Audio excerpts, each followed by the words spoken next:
One.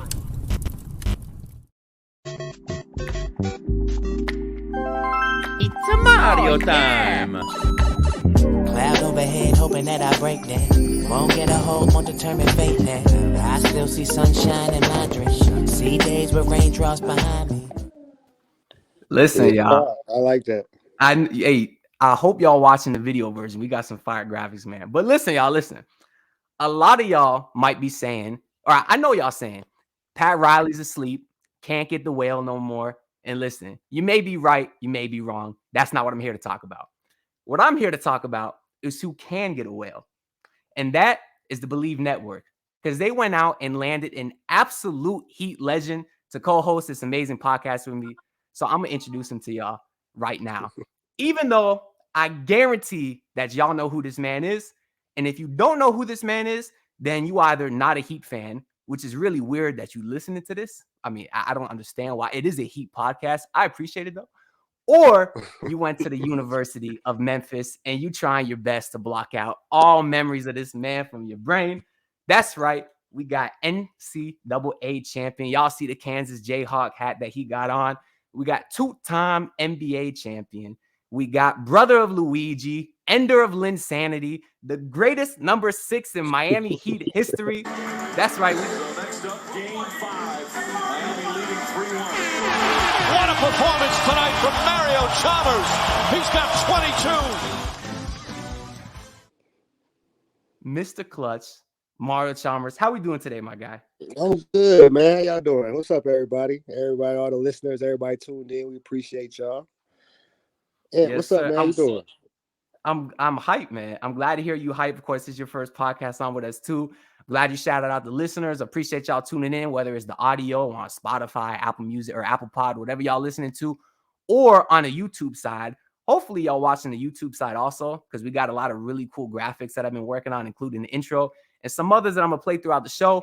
I don't know if the video is gonna be on my personal YouTube or the Bleav Network. We haven't discussed that yet, but y'all could subscribe both. My YouTube is just Anthony DiNardo, and of course, you can find the Bleav Network on YouTube as well. So make sure y'all check out the video version of this podcast too. So the first thing that I want to get into, Mario, is first, what should I call you, man? You like Rio? You like Mario? What do you like to go by, man? We keep it simple, man. Just call me Rio. You know, everybody knows me as Rio. You know, that's what I go by. Keep it simple like that. Okay, I can do that, but it's going to take some getting used to, because I kid you not, ever since that game 4 in 2012, I referred to you and only referred to you as Mario Mother effing Chalmers. I'm not gonna lie to you, man. Hey, a lot have of people do. come up? Like I've been Okay. playing in the Big 3 and going to different arenas, and I hear people yell, Mario MF Chalmers, and I just look up there and I smile. So D Wade blessed me with a name that everybody can call me that. Out of respect, I've only been referring to you as that for the last 10 years, man. But out of efficiency, I appreciate we can go real. We can go real. So for the people that's listening at home or watching at home, obviously we talked a little bit about this. This is actually our third time talking. Our second time was when we did some scheduling last week, but our first time was actually almost 10 years ago, where coincidentally, and I'm gonna put the picture up right now, where coincidentally, you making me feel old. Look how young I look. bro, I don't want to make you feel old because I was 15 in this picture, but you still young, man, in the grand scheme of things. But coincidentally, that's us, me and Mario, 10 years ago at Miami Heat basketball camp. And that's why this is extra cool. I was getting to reconnect here 10 years later, meet each other. You look kind of the same, so you don't feel old. I obviously look quite different. I look quite different. A real transformation, you know what I'm saying? Lost a lot of weight, got that baby weight off you, you know what I mean? Got to your grown man body. That's all good. I appreciate it, man. Because this is actually cool too, because those big 3 teams, man, that's what I grew up with. Like dead ass, bro. Those teams changed my life. Like that's what got me into basketball, started playing and stuff. And then that Heat camp, the day I met you, like on some real shit, like that's when I started taking ball seriously, and it's changed my life since. So that's why this extra cool talking to you. Yeah, well, that was an inspiration to you, my guy. Yeah, for sure. And also, you know, I'm a shooter out there on the courts too, so I gotta replicate you in that way too. You gotta relate to the shooters. Yeah, come on. Hey, 3s is worth more than 2s, are they not? Hey, facts. They were listen. I ain't out there dunking. You got a few dunks, but for the most part, you behind the arc. Yeah, he It's catch me more. behind that 3-point line. That's where it's going up. I'm cool. Y'all can have it. It's more points for me. But this is extra cool too, because this is actually kind of my second full interaction with an NBA player. My first one was actually I had a chance to interview Kyle Guy on Heat vs. the World podcast. So shout out to Joel and those guys over there. See, yes, Kyle Guy, one of the nicest dudes, obviously played really, really well for the Heat. But, and I don't think I'm alone on this, a lot of Heat Nation is annoyed with this man because he took all your minutes last year, man. What's up with that, man? I mean, it really didn't take my minutes because you know what I'm saying. At the end of the day, he's been there. He's been in that situation, and they kind of rock with him a little bit more. But I was just happy to be part of the Heat again. Be on a 10-day contract, even though I did want to play. Show people that I could still play a lot, still contribute a lot. I didn't get my chance, and I was just happy to be there. Kyle's my guy. Kyle played in the Sioux Falls G League with me, so me and him had that connection. That just go out there and do your thing. It's bigger than us. It's about the team, and we still gonna have our fun. All right. So what I heard is we're gonna blame Spo for not getting you out there. Then that's what I heard. Yeah, we could do that. We could do that. Hey, it was such a things, tease, man. so. I remember the day I was just chilling in my room, get the ESPN, look at my phone. I see Miami Heat sign Mario Chalmers. I kid you not. I was so excited, man. So it was nice to see you back on the Heat and get some runs. So we know you was on the Heat last year. So we seen a little bit of you last year. But go ahead and tell the people and myself, basically, what you've been up to, how much ball you playing, how much you watching, you've been keeping up with the Heat, like what you got going on in life personally and basketball related. Right now, just trying to figure out the next move. Of course, I still want to play. I still feel like I can play, but you know how the NBA is getting younger and things are changing a little bit. So for me right now, I'm just sitting back, still working out, still staying in shape, just waiting for a call, see if somebody's gonna need a veteran point guard out there. But other than that, trying to get my business stuff going. Spending a lot of time with my kids and enjoying the different things they're into. Going to their basketball games and practices and stuff. So it's been cool. Just being able to be at home, have a little bit of downtime, and enjoy the things that you're missing out when you're in the basketball season grind. No, I like that, man. That's respect too. I know you got the kids over there, so it's nice to hear that you are able to spend some time with them. I know that's definitely a plus for sure. And I know you can get back out there because you saying a team that can need a veteran point guard immediately. I'm thinking of several, man. I mean, you talking about the Lakers, bro. I mean, come on. They need some shooting, some veteran. Listen, I'm not trying to, they need a lot. So I'm just saying, man. They need a lot, yeah. But yeah, all right. It's different. So it's different. It's different when you get to like different combinations and stuff and what teams need. Like we both said, the Lakers need a lot. And I think that's a tough for the head coach being his first season, but they'll eventually figure it out. You got some of the best players in the world on that team, so they'll figure it out. They'll get it going somehow, somewhere. All right, well, so it sounds like you've been keeping up then. So how much ball you watching? You keeping up with the Heat at all? I watch basketball every day. Even though I'm not playing right now, that's still my life. It's something that's very dear to my heart and something I do all the time. So we watch all the games as much as we can. College and NBA. So it's just a continual basketball house. Yeah, I like that, man. Listen, I'm glad you're still watching. Obviously, I don't blame you if you ain't sitting through all these Heat games. I kind of have to just because of this. But we gonna talk a little bit about that later, man. We gonna talk. What's up to you got your say what's up. Man. What's up? What's up? Welcome to the Bleav podcast. Well, welcome. We got the Chalmers family over here. That's awesome, man. The youngest one of the bunch. To see it. Hey, the Heat winning this championship this year, right? I hope they do. I hope they continue for it at least. Oh, I was asking your kid. I was trying to see if you had a prodigy over there, if they had said yes, but he gonna talk about KU before he talk about the Heat. That's what okay, so you raising them right though. Listen, man, you raising them right. Yeah, all right, man. Step by step. All right. So it was nice to learn a little bit about you and stuff. But as this is kind of like our first time fully interacting, I came up with a segment. There's going to be a weekly segment that we can basically do every week to kind of get to learn each other a little bit more. So I'm going to play the intro video for that right now. First puzzle. Mario? Wheel of questions. That's it. You got it. So this segment is called Wheel of Questions. I Essentially, like what I that. got. What happened? I said I like that. That make it simple. Keep it simple. I ain't got to think of stuff off the top of my head. Appreciate it, man.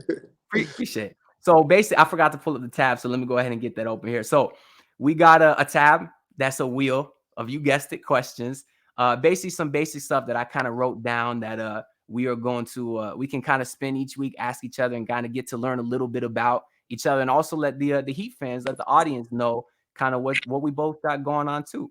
So let me open up this screen shared into the tab. Wheel of questions. Let's go ahead and add it to the StreamYard right here. Okay, so we're gonna spin the wheel, see what it lands on, and go ahead and get to. Let's shut the music off. Let's get to our first question. Put some good stuff in here. A lot of it is basketball related. Some of it just, pop culture, entertainment. And the first one we get is your favorite current NBA player. So you said you keeping up, was nice to hear. Got a lot of dudes, I'm sure, out there you like some Kansas Jayhawks out there. So who comes to mind? Who comes to mind? Do you have anyone that comes off the mind quick for just your favorite current NBA player? My two favorite current right now is the two young guys. I'm rocking with Ja Morant and Jason Tatum. I really like their games and what they bring to the court, and especially Ja leading a whole team, a whole franchise. With another all-star on the team being hurt, so he's handling his own. He's doing his thing. He's making his noise. So, them two players I try to watch every time they play. Did you see that steal that Morant had the other night? Crazy. But you know what's crazy? I don't understand why more people don't do that. Like, all he did is a read. Like, as the person guarding, if you turn your back, he's where they want to go. So that just shows that he's really into the film, and that he's thinking about all the little details that takes into winning ball games, and attention to detail. So that's something right there that, like, anybody could do that, but nobody really takes the time and the effort to learn things like that. That's what separates the good players from the great players. See, I should have never expected anything different from the Mario Chalmers, the same guy who we always thought was the best player on the big three teams. Of course, he gonna come here and say that you could have did that with your eyes closed. I mean, hey, you know what I'm saying? Sometimes you just had that read. That's just being a point guard, knowing the court, knowing the game, knowing the situation. So I'm not saying you could do that with your eyes closed. I'm just saying that comes with you putting in to the game, like you putting in that preparation of knowing the other team's plays, knowing the sets that they like to run, know who they want to get the ball to in different moments. So that just shows his focus level. No, yeah, I get what you're saying for sure. Cause like I watched that a few times because I'm trying to figure out how did he do this? And you can see the kind of formation form where they set a screen, guy rolled out, and he knew exactly when to time it. So that's really a sign of respect. And the fact that the dude is as athletic as he is with that kind of IQ too, at such a young age, he is easily one of the most fun players to watch. And it's so weird because, like, he's in Memphis. Like, that's supposed to be the grit and grind, like the hard, flashy blue collar. And this dude is out there doing posters on a daily basis. So I feel good for those fans, man. And he's an awesome player. He really is. Tatum, listen, you're not gonna hear me ever say a good thing about the Boston Celtics on this stream. So I'll let you. Hey, I feel you on that one, but, like, I didn't know Tatum before he got to Boston. Before, like, when he was at Duke, that's when I really kind of met him, and like we had a little conversation and stuff like that. So I've been watching him since Duke. So that's why I say. But I'm with you on that Boston. I don't like Boston at all. So that brings me to an interesting thought that just randomly came into my head. So you don't like Boston, but I know you like your Jayhawks, man. How do we feel about Paul Pierce? This is a very important question. If you're gonna be on this, that's your dude. That's my guy to the day I die. That's Paulie P. We go back before NBA. We go back to the Jayhawk days. You know what I'm saying? So that's a whole different relationship. And it was even fun when he was with Boston. Going having the battles back and forth, even talking back and forth. And still to this day, he wears Boston jersey, I wear my Heat jersey. We still go talk smack, but at the end of the day, it's all love. Yeah, I figured you would say as much. I know kind of that college blood runs deep, and I'm sure the connection you guys have. But you can understand from my perspective why I don't feel the same way. Oh yeah, I understand why a lot of Heat fans won't like Paul Pierce. But you know what? It's important though, because that's what makes sports fun, man. Like that Boston or not even necessarily Celtics Heat, but just Paul Pierce and KG, because even when they went to Brooklyn and y'all had played them again too, that's what makes sports fun, man. And that's why I was interested to ask you, because I know I was just coming from a fan perspective, it's easy for fans to think that y'all hate these dudes, but I mean, at the end of the day, like y'all just out there competing and having fun, and sometimes the dude you compete hardest against is your friends, and you Yeah, can tell, right. even though you boys with him, there was no let up when you was playing that team, not a single little bit. So it's a very interesting perspective hearing coming from you. It was a little bit different too for me because it wasn't really a Celtics Heat battle beef. It was more of a Paul Pierce versus LeBron James. Like them two don't like each other. Well, I'll say Paul don't like Bron. So it was more Oh, like, no kidding. yeah, this is more like, okay, this is what it's an inner battle between y'all, but it's more about the Heat Celtics, but it's really about Paul Pierce and Bron. So that's the difference about it.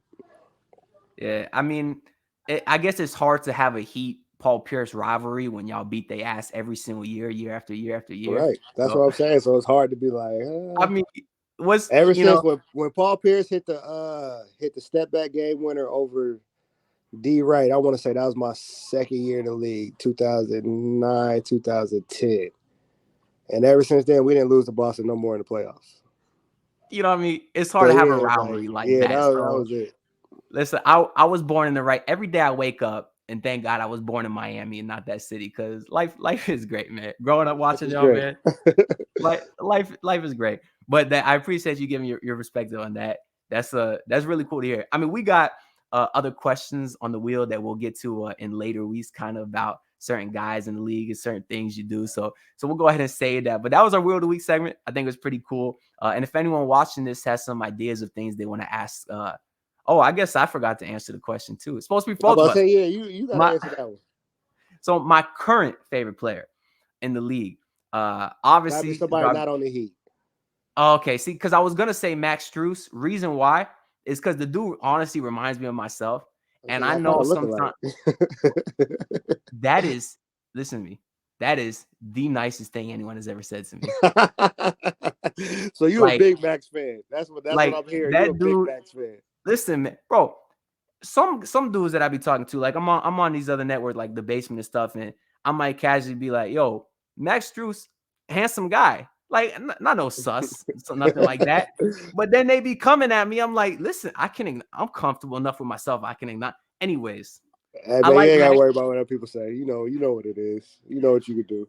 Hey, but seriously though, his confidence, bro, that is so fun. The fact the dude can go 0 for 7 and still pull up from 30 feet, just thinking he's gonna make it. I respect the hell out of that, especially coming from a shooter. I mean, I'm sure you understand too. You were a guy who's never afraid to shoot it, and if you gonna make it in the league, make it anywhere, you will have to have that type of confidence. You Yeah, you have gotta to. have that. You gotta have that mindset. I'm with you on that one. I like Max, but I'm gonna say my favorite player on the Heat got to be Tyler.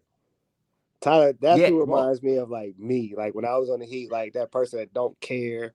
Like we're gonna go out here, we're gonna hoop, we're gonna lay it all on the line, and we're gonna live with the results.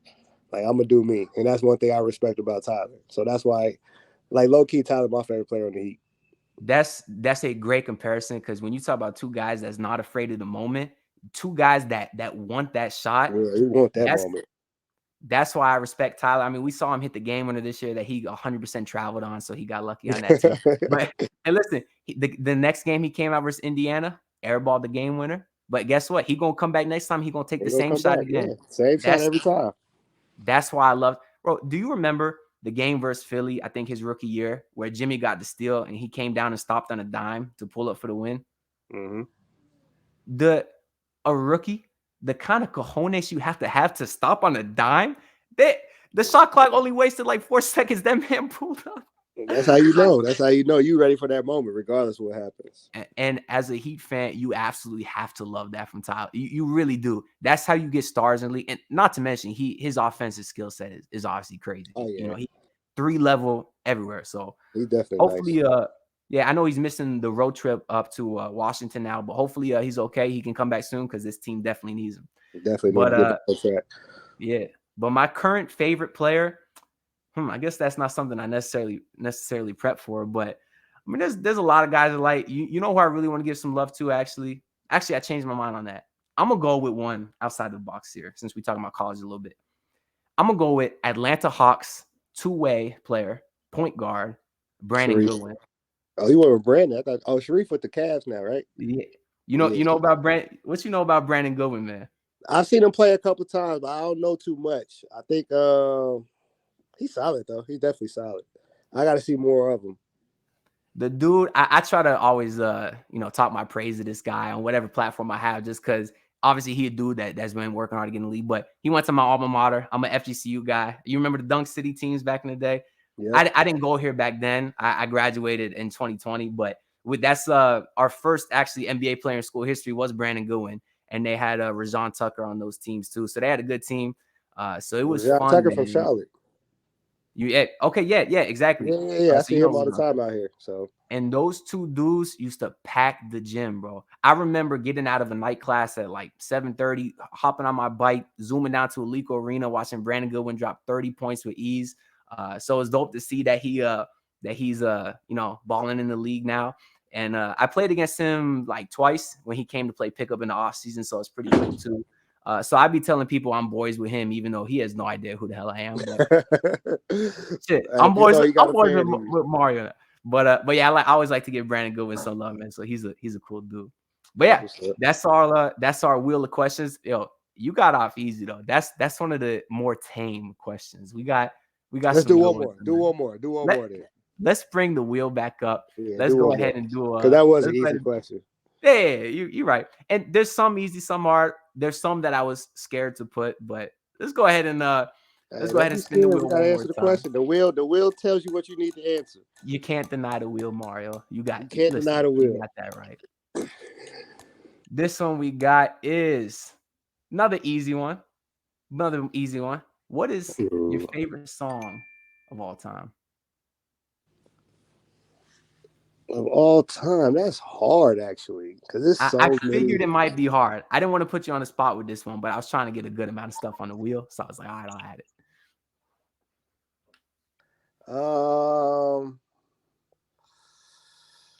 Well, give me some artists then. Give me some artists.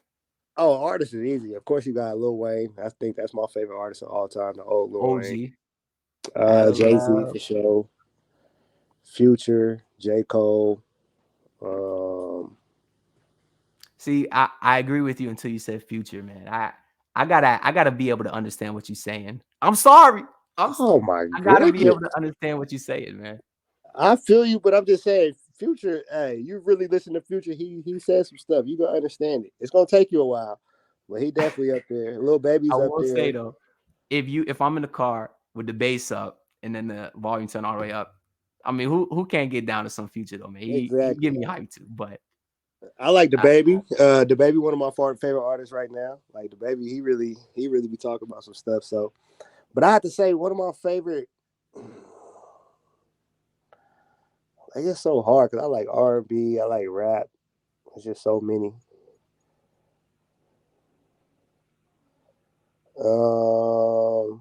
We was talking before. You said you don't like country, so don't like country. Country too sad for me. Because I always hear Jimmy Butler trying to find someone that he can listen to country with. Yeah, and so far he ain't seen it. Jimmy stays with the country. Even on my 10-day road trip, I was hearing Jimmy play country. And I was like, how do you do it? So the stories are true, man. Yeah, the stories is definitely true. I don't rock with that, man. I told you, man. All right. Well, you had told me off air that it makes you tear up a little bit, but that's fine. It's okay to cry sometimes. You gotta share time. You gotta let it out. And that's an important lesson to teach all these tough men out there that think it's not okay to cry. Ain't nothing wrong with it, man. Ain't nothing wrong with shedding a tear. Nah. It happens sometimes. I'm still thinking about my favorite song of all time. Do you know? Because I already know mine. I got two actually. One of them. Well, I'll ask you. Do you know who J.I.D. is? Yep. Jit. You know 151 Rum? Not off the top of my head. All right. You got to check it out because I'm telling you, hardest beat of all time.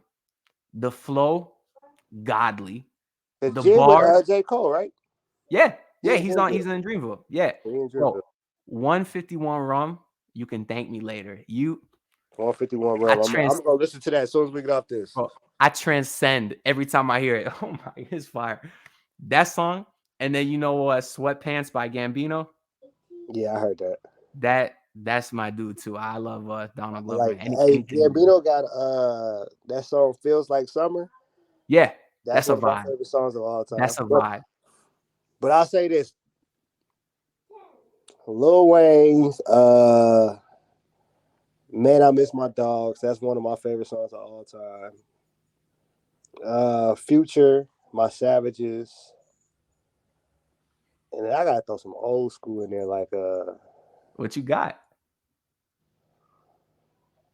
a Boys to Men or a Jodeci, Ooh, something like that. See, I be on old school R&B like that because of my mom and dad and stuff. So hey, it's gotta be one of them, one of their that's songs. the songs I be putting in the car when I'm alone or in the room, and you just You just chill. You think you can sing? Them the songs right they, there take you back to the old school. yeah, they be having me think I could sing, bro. Oh shit, wrong button. Oh, you go, okay. So yeah, I'm gonna go with I'm gonna rock with those. I'm gonna go with All those right, two man. songs. I like that, man. So listen, hey, now y'all know Mario Chalmers' favorite song. You did get off easy again, though. We got some good ones on the wheel, but I did leave it relatively tame because I want to get some input from some other people. I wanted to feel the vibe on this too. I'm gonna And say, ask yeah, we some gotta get. I stuff, want to but see what other people want to say, what other questions they want to hear. yeah, but we chilling. So I'll add some more. I had some stuff my homeboys was telling me to ask you. I'm like, you think I'm gonna ask Mario this shit the first time we talked? I'm like, at least give it to episode 2 or 3, my guy. Right, Like, at least yeah, like let it get into it. they over there talking about like ask them how the hoes are. I'm like, that's like, I don't know I'm nothing like about that. smart man, smart man. But we got some questions about college stories that we'll get to a later episode. That's a little teaser, man. All right, that's fun, man. That's fun. That I appreciate your answer. That's fun. We'll get to some good stuff. As we continue these episodes, man.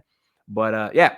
Basically, since this is your first episode on here, I do want to kind of get your overall thoughts on the Heat and kind of what you think's been going wrong, if you think they could turn it around, what the biggest issue is, or just your overall thoughts.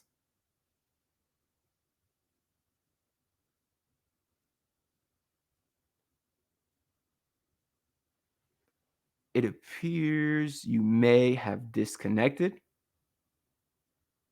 Your picture is blank. I see you muting and unmuting. There's a private chat. I don't know if you could hear me. If you could hear me, you could type in the private chat or text me or whatever. Okay, Mario's disconnected. We'll go ahead and get him back in here. I might edit this out. I might not. Looks like we reconnected. All right, you Yeah. coming. All Okay. right, you coming through good. Nah, you coming through good. It's all good. But yeah, I was basically just saying, what's your overall thoughts on this team, man? What's the issue? Can they turn it around? Just what you thinking overall? They definitely can turn around. It's still early in the season. I think the main thing is just finding a solid rotation. Bam playing good right now. Tyler's being out. Jimmy's playing good. Kyle's playing good. So it's just about getting all their pieces back together, getting them all back healthy and playing on the same accord, and really getting in in-season shape. I think that's the main thing with a lot of the teams that have deep playoff runs. They don't necessarily come in out of shape, but they coming in getting into game shape. You know what I'm saying? So I think that'd be some of the reasons why those teams start off bad, but they always pick it up like right before All-Star break or right after All-Star break when that second season kicks in, that really matters. So that's just them, especially with Spo. Spo's been there several times. Spo knows what it takes. Spo's a great motivational coach, person that knows how to get his players going and get the most out of them. So I think that's just the main thing. Yeah, no, I'm with you too. I mean, I've been watching sports long enough to know that 15 games is nothing in the grand scheme of things. I mean, we've seen the Heat team go 11-30, then finish 30-11, Right. and especially when you got Spo, like he knows what he's doing. This team has talent. You don't go from a shot away from the Eastern Conference Finals to a playing team in the next season. I mean, I guess you could. Teams have done I'm it. saying it's possible. There's a It lot of teams got better. So, it's but I exactly. agree with you. I don't think they'll drop like that one. I still don't got them as top 5 team in the East, in my opinion. Yeah. And they got talent. Jimmy Butler, he's proven himself to be one of the best players in his league. And Bam Adebayo, do we agree? Undoubtedly the best defender in the league. He's one of them. He's one of them. Give me some names then. You know what? Give me some names. And if you say one that I hope you don't say, I'm going to have to get on you. But go ahead. Give me some names. I'm just saying, when it comes to like, Bam's a great defender, but you still got Giannis out there who's a great defender. That's Jimmy's fair. a great defender. One of my favorite defenders that people don't give a lot of credit to, and it's just a pest, is Mikal Bridges.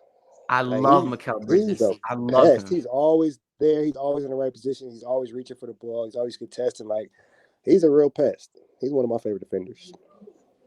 Okay. I love those guys. You passed the test. God help me. Who you thought I was going to say?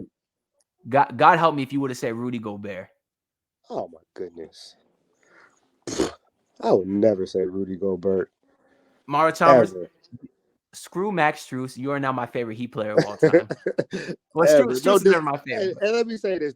No disrespect to Rudy, because he is who he is. But I'm not rolling, because you bring Rudy on the perimeter, he's not doing anything. He's not sitting down. He's not meeting you at the rim like Bam. Like Bam is a way better defender in those regards to Rudy Gobert.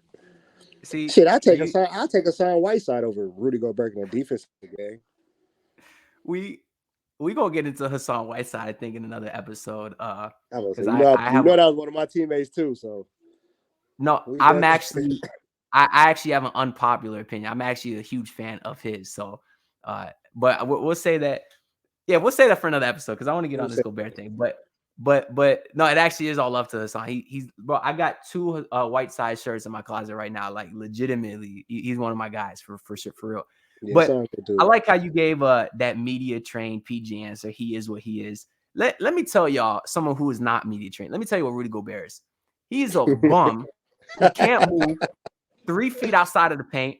He's a dude. He's a good shot blocker, sure. But anybody will be a good shot blocker when you're allowed to get away with smacking the other team's arms every single time and not get called because you got a reputation.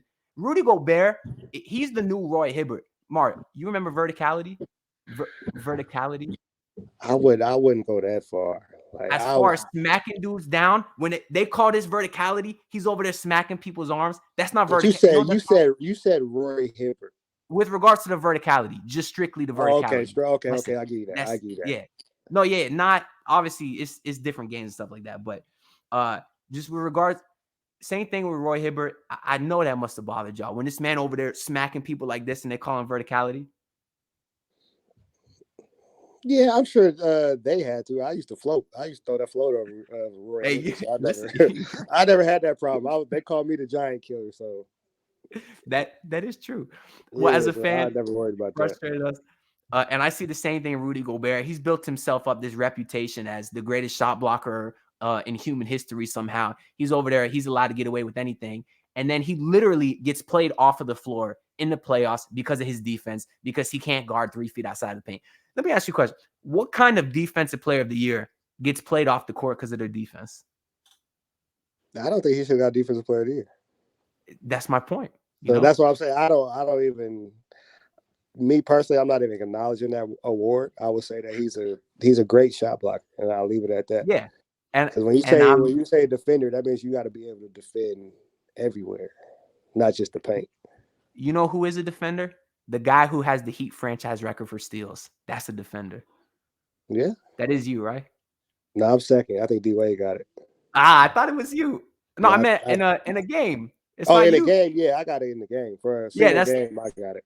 Yeah, I was trying to throw you some love, Mario. Come on, man. I appreciate it, man. But we got to keep the facts right. As soon as we say something wrong, everybody gonna go to Twitter or Instagram and start blowing it up. Like, oh, they said this wrong. Oh, you would know about that because I remember like a year ago, you said you got the steal that led to the D Wade and Brian. And I was joking. I didn't even know where I was when it happened. So when I said that, I was just being funny, and then it just took off, and I was like, "Oh, so y'all really do real pay attention." So let me keep the facts straight because I don't want no more of that. No, that was funny, man. That's just something I came across when I was basically just googling Mario Chalmers for some edits and graphics and stuff, and I was like, I remember when he said that a year ago, and I believed you.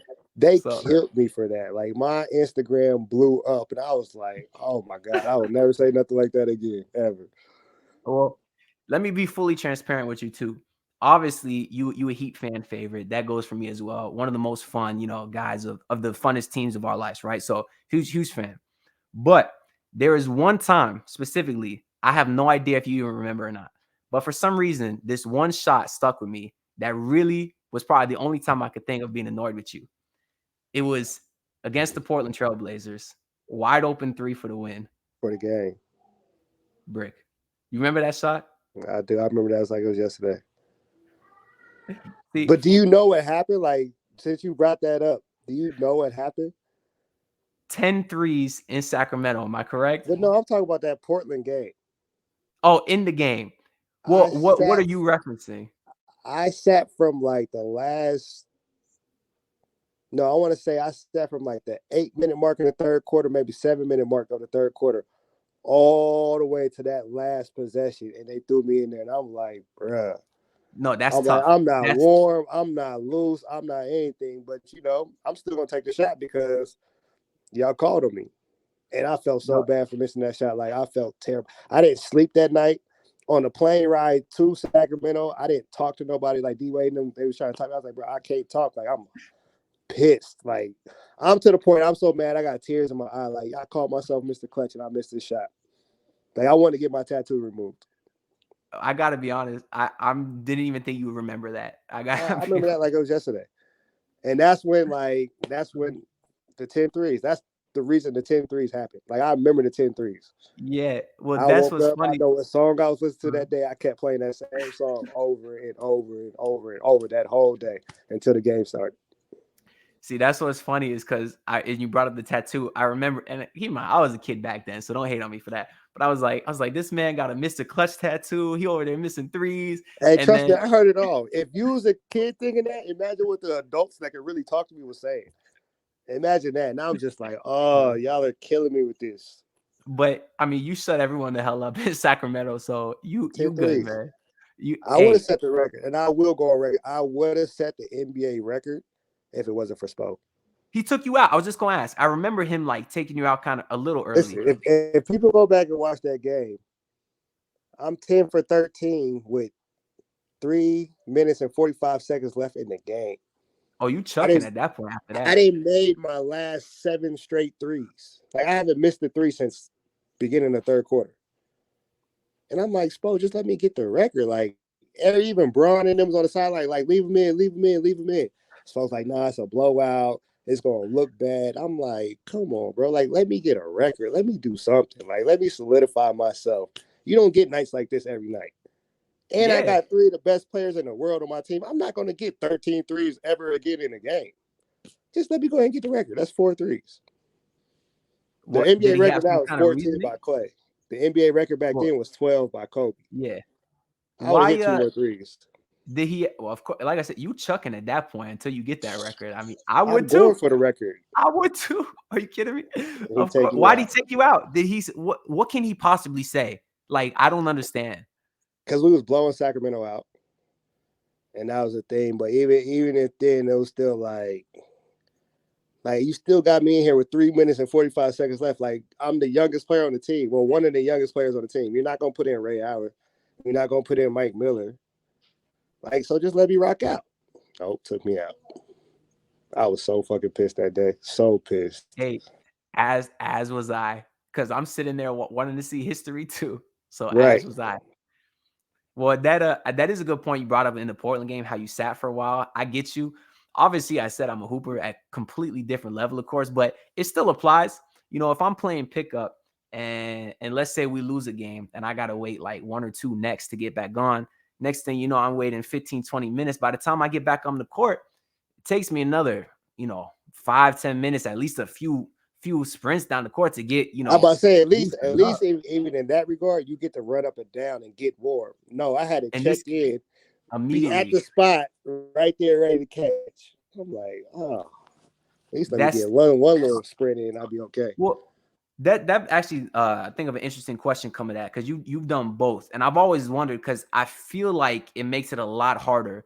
But do you prefer coming? I mean, obviously, not saying to count the accolades, but what is easier for you, coming off the bench or starting? Like off the bench, you obviously get a sense of the game, but if you start and you coming straight from kind of shoot around, I'd rather start in that instances just because like you already warm, you get a feel for the game, you get to mentally prepare. Like going into the game, you get to see like when you was coming off the bench, you don't really know what mindset you have like going into the game. Your mindset has to be like when you get to the game and see what's actually going on. Like you can't pre-plan. Like as a starter, you can pre-plan. Like, okay, I know I got D-Wade. He was struggling last game. Let me get him going early. Or I got Bron. Bron likes it here. Boom, boom, boom, boom. Let me go ahead and put him in a position earlier. When you come up, wait to see, you know what I'm saying, what's the flow of the game, who's hot, who's going well, who's not doing well. So it goes hand in hand, you know.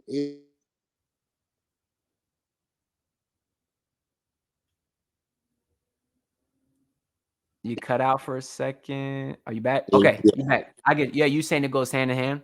Yeah, I say it goes hand in hand. You know what I'm saying? When you start, you got to be able to you can pre-game, pre-plan and see what you got to do going into the game. When you coming off the bench, you just got to adjust after the game going on. You got to see what adjustments is already being made and then adjust to those adjustments. Yeah, that's kind of what I always thought too, because like I said, I can only imagine you sitting off the bench and got to come into a game. But I wanted to ask too, because I know obviously last year, by his standards, Duncan Robinson struggled shooting the ball, and then they made that switch to put him off the bench for Strus, and he actually started shooting a lot better. And he actually came out and said that he was able to mentally prepare in that sense instead of kind of get a feel for the game. But I guess it can affect everyone differently too. And like you said, it's a give and take, I guess. But that's why I was curious about asking you. Yeah. Yeah. So I mean everybody's different. Everybody has a different mindset. Yeah. Well, so we got a couple games since the last episode. They played a game versus the Suns, game versus Toronto. They finished 1-1 in those games. You was able to catch either one of those games? No, I didn't see neither one of those games. I wasn't able to catch those. Okay. Well, good for you. That second game was a complete waste of my time. The first one I was seen the kind of highlights fun of the though. Toronto game. Yeah. The first one versus the Phoenix was kind of fun. I got some notes here. I'll kind of go through real quick to kind of give everyone a recap. You missed Tyler Hero still all week. He's going to miss some more time. It was a close game to start, but Phoenix got rolling late in the third. But who else but Dwayne Dedmon, the mechanic, back-to-back threes from downtown, got it close to get it back. But Phoenix went all the way up to 11 in the fourth, and then Bam started going crazy. When Bam Adebayo plays like that, this team is on a whole other level. Why don't you think we see like more of that aggressive Bam? Because I kind of get the sense as a fan he can do that whenever he wants. You gotta understand, Bam's still young. I think this is what his 6th year in the league, 5th, 6th year in the league. Yeah, he's like so 25. He's still finding his way. He's had different teammates almost every year he's been with the Heat. So now they kind of got a good chemistry. He's healthy this year. Last year he missed a lot of time with that thumb injury. So, that kind of threw him off. That didn't keep him as aggressive last year coming in. So I think this year he's just trying to find his way, find his groove, and get back to the way he was playing when he made the All-Star team. And, that takes a little bit of time, come back from an injury, and especially at the beginning of the season, trying to keep everybody happy. Yeah, and I think people like don't understand how much he's asked to do out there, like especially defensively when he's asked to run around the whole place. But I think the smart ones who do know ball understand his impact to this team, and it is nice when you're able to get those big offensive games in. And he knows when to do it too. He had the huge game in the bubble versus Celtics, and same thing last year. Had the kind of monster game when Jimmy went out there. But Jimmy also went crazy that game. The big defensive, of course, blocked Devin Booker. For the game, I seen that one At the end. Oh, Jimmy like that. Oh, Jimmy like that better than the game winning shot too. That's why I like Jimmy, man. But they were able to get a big win versus a good team. Got back to 500, so I was feeling good. The only other note I have here is Dwayne Washington Jr. He had his amazing audition for Random Scrub Heat Killer Hall of Famer. Do the players know about the Random Scrub Heat Killers? Mm-mm. Okay, let me tell you. Huge thing on Twitter for the last 10 years. Really, it's basically it's in the name, your Random Scrub Heat Killers. So before he joined y'all, you had Wayne Ellington, right? You had Terrence Ross, Evan Fournier, essentially dudes that are scrubs. I understand no one's really a scrub playing in the league, and even they're good players, but they dudes that tend to go off against the Heat for no reason. You got your Bryn Forbes, you got your Landry Shamis. Are these not things the players notice that, damn, every time I play Fournier, this man scores 30, and when he goes and plays Milwaukee the next day, he has like 12? Are these not things that y'all ever notice? I don't know. That's funny that you said that because back in the day when I was playing, they used to call You DJ picking up on Augustin. it, ain't you? Yeah, they used to call DJ Augustin the Heat Killer, and I never He's knew another why, one. but He's I another always one. look at his stats. He would end up with like 20, 24, 25, something like that. So one game I actually did take it personally. I was like, nah, he not gonna score this game. And I think he ended up with like 6, maybe something like that. So, yeah, people know about them things. You hear about them things as a player. It's like this little rumblings, but I don't know how many people actually take it to heart right now. Like, as long as they win the game, they'd be cool. Well, now you know it has a name. It's called RSHK, Random Scrub Heat. If you That's go on funny though. Twitter, and search hashtag RSHK, you'll see Garrison Matthews. You'll see Malik Monk. That's a Hey, Hall of Fame. I like Malik G Monk. Matthews. I worked out with Garrison in Nashville, Tennessee for like 2 summers out there. He's all right. I like Garrison. He's all right. Yeah, he is. I know that firsthand too because he actually went to Lipscomb, obviously, which happens to be in the same conference as FGCU. And it was Goodwin's last year here. We were stacked. Go all the way to the A-Sun tournament championship game, and then Lipscomb beats us by 30 points because Garrison Matthews dropped like 40 on us. Yeah, So he it got was a ratchet. yeah. So then he comes into the league and he starts killing the Heat, and everyone's asking, who is this Garrison Matthews dude? And I'm sitting there crying. I'm like, I know who he is. This ain't his first time lighting my team up. But So yeah, so I was actually, what happened? no. I said that's funny. Yeah, so I was actually that's interesting that y'all never heard that term because I'm telling you it's a big thing, man. Everybody knows that RSHK, man. Those are just some that come to mind. And obviously Dwayne Washington Jr., he had like 20 points in the first half. So but it has to be repetitive though. It can't just be a one-time That thing. can't be one time thing. Yeah, it can't just be like a one-time thing. But he next time we play Phoenix, we'll be we'll be looking out for him. But yeah. Oh, and you mentioned too, the one time you took it personal, you was playing Clamps. I know I mentioned it in your intro too, but easily my favorite Mario Chalmers moment is, I mean, obviously there's a lot. You had the big games in 2013 and 12, but Everybody say the insanity. the Linsanity game, bro. What you and Norris Cole did to that sweet, sweet man should be a crime. That That wasn't even our fault. That was everybody else's fault. You 100% right. But That was everybody else's fault. And then it was Spo's fault too, because Spo kept gassing him up in practice the whole week. Spo kept saying stuff like, "Oh, it's Linsanity show coming. What y'all gonna do?" Da, da, da, da. Then the media. So I'm sitting there like, all right, like it's a whole different ball game, especially when me and Norris both lock in just defensively. It's a whole different ball game. Mario, he had more turnovers than field goals. That's crazy. Yeah. We set the record. We had goals before the game that he wasn't gonna get over 10 points. He wasn't doing none of that. Yeah, it's cool talking to you about that because like I don't know how much you guys realize from your side, and I certainly don't. Like as a fan, I don't know if y'all remember these specific random games or if you think that we do, but like we easily, like you could ask any random Heat fan and you say, "Yo, you remember the Linsanity game?" And just like that, everybody remembers Mario. They remember Norris stealing and dunking and landing on his shoulder, thinking that he broke his arm. Like you remember that dunk too? Like Hey, we were so scared for him that game. It was like, me oh too. man, like please get up. So That's cool. Yeah, because that's stuff that sticks with both of us, man. So that's actually pretty cool to talk to you about.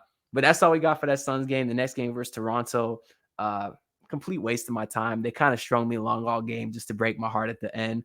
You had no Bam that game either, so obviously it was going to be tough from the jump. But Toronto was missing some guys too. it was nice to see Jovic get some run early on. He had double-digit points in the first quarter. He played well for a 19-year-old. Obviously, I'm not going to get mad at the defense and stuff. He's still got to grow into his body. He's still got to learn. But regardless, it was nice to see him get some run. But the problem is, well, I guess this will be another good question for you too. Have you ever heard of the term, again, very, very popular on Heat Twitter, have you ever heard of the term third quarter? Mm-hmm. Miami had the ultimate third quarter in that game. You know, they gave a 21-0 run to Toronto. They almost had 2 in that game, so that's another thing that almost put them away. So, and that was pretty much all she wrote after that. I'm looking at my notes here, and then obviously the offensive rebounds and turnovers was a killer. The turnovers, you're gonna have bad games like that, sloppy, that kind of thing happens, but the offensive rebounding really seems to be an issue. It's very clear that this team is not big. So I just wanted to kind of ask you, like, how much of an issue do you view size, like, or do you just kind of say it's positionless basketball? There can be ways to work around having smaller guys out there. There's ways to work around it. Like, if you look at when we played, when we had, CB at our 5 and UD as our 4, or vice versa, like, we were still a small team, but what it took is everybody doing the extra little things. Everybody combined extra, like, okay, UD is the leading rebounder, so we know if we all block out, he's going to get the rebound regardless of who's there. So we just got to make sure we do our job and let it be easier for him, and he don't have to battle everybody else. So if everybody do their job, they make them take tough shots, they make them take contested shots, and everybody do the little things of blocking out and making that extra little effort to give a bump, they'll be back in the top rebounding team. They'll be able to survive. Yeah, and UD would battle everybody if he had to, though. But I know that too. Trust me, I've seen him in his prime, so I know exactly what UD brings. And Caleb, he's obviously not, used to playing 4, so I'm sure that'll take some getting used to for him also, and then hopefully they can kind of figure out. But I remember those teams too. Y'all tried and Pat Riley tried forever to get y'all a big man, whether it was Ilgauskas or Dexter Pittman or Eddie Curry or Jarvis Leonardo or Jamal McGlure. Jermaine O'Neal, my rookie year. They tried forever to get a big man. And then the year Bron leaves, Hassan Whiteside comes out of nowhere. That team would have been nice. I always think about that sometimes too. But I will say, though, I will always say this, I honestly Bleav that y'all would have won the champ. No, actually, I forget if you were on that team, because you might have been in Memphis at that point. I was going to say the year that the first year that Bosh got sick and then Whiteside got hurt too, and they had lost to Toronto in the second round. Yeah, I was already gone. Yeah, I think you were maybe traded mid-season or something that time. Because you had played when they had, because you had played when they started Luol Deng on the team for a little bit, and when they had the early stages, the Whiteside, and that team was nice, man. Yeah, I got traded that year. It was me, Josh McRoberts, Luol Deng, Jalen Green, Josh Richardson, Justice Winslow. That was that team. Dragic. That team was stacked, man. And I will always say, if Bosh never got sick, I think that team could have kind of maybe went to do something really special. That team was nice, man. Y'all know. Nice. We got 2 different ways with that team. That's the year I got hurt when I was in Memphis.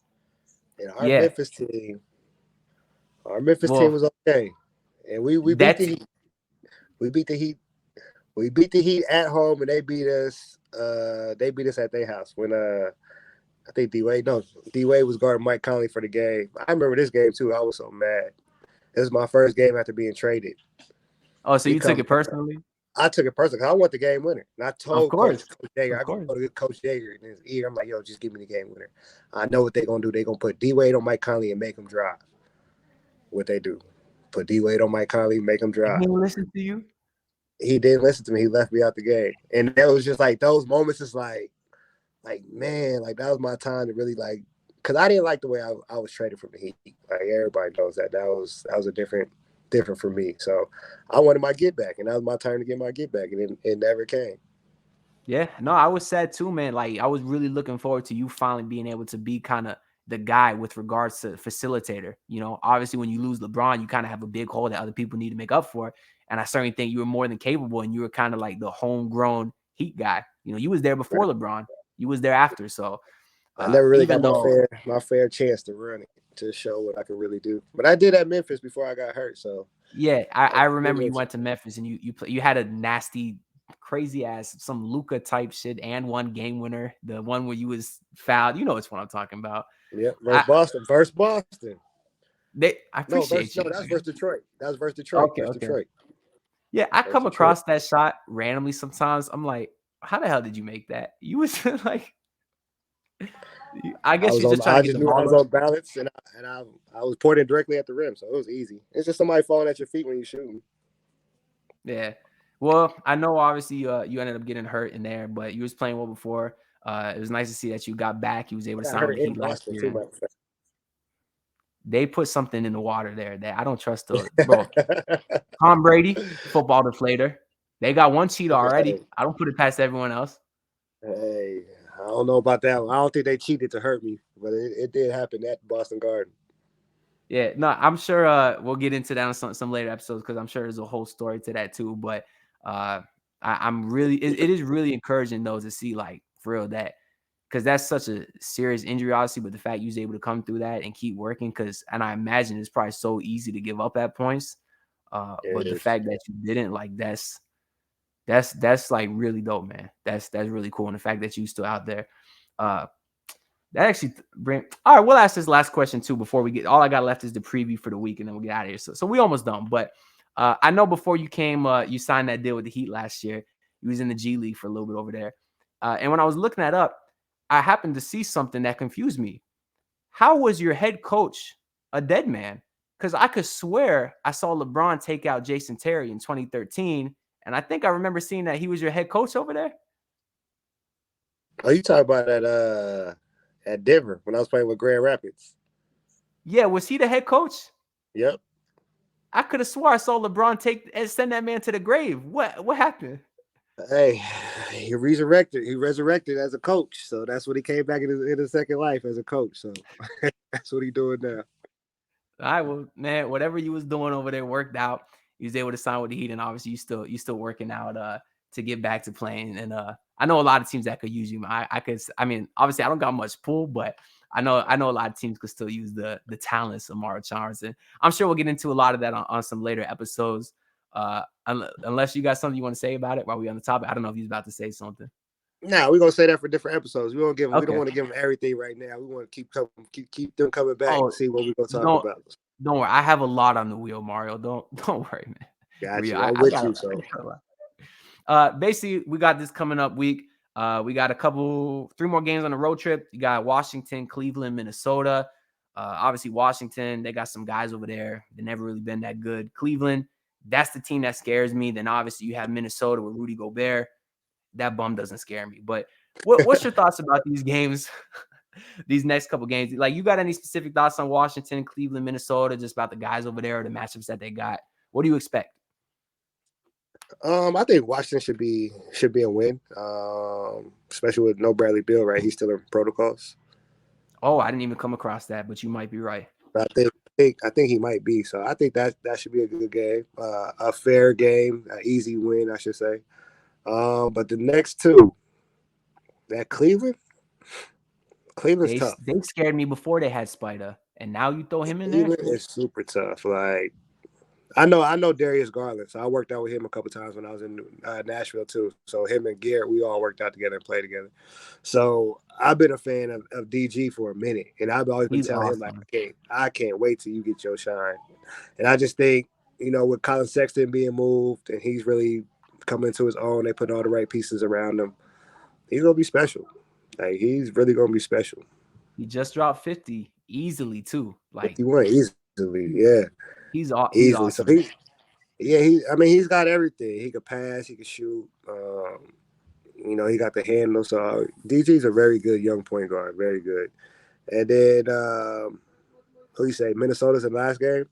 Yeah, they a good team though too. Like I got a lot of respect for Ann Edwards and Cat. And the thing about Minnesota, they're a better team on paper than what they're showing right now. And that's true. I don't know what the reason is. I just think, in my personal opinion, I think they're a little bit too big down low, too slow.